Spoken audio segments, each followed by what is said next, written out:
Hi everyone. Tirumala laddu వివాదంపై supreme fire, Chandrababu తీరుపై ఆక్షేపణ ప్రశ్నల వర్షం.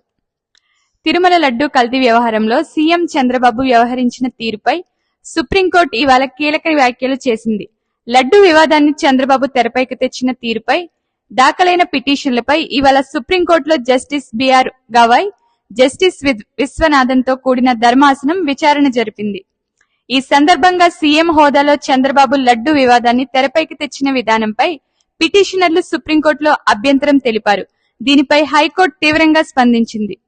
YCP MP YV Subbareddy, BJP మాజీ ఎంపీ సుబ్రహ్మణ్య స్వామి సుప్రీంకోర్టులో వేర్వేరు పిటిషన్లు దాఖలు చేశారు.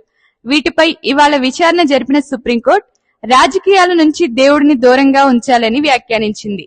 ఈ సందర్భంగా రాజకీయాలకు మతానికి మధ్య ఉండాల్సిన దూరాన్ని కూడా సుప్రీంకోర్టు గుర్తు చేసింది. ఈ ఆన్లైన్ ఆఫ్లైన్ ఫౌండేషన్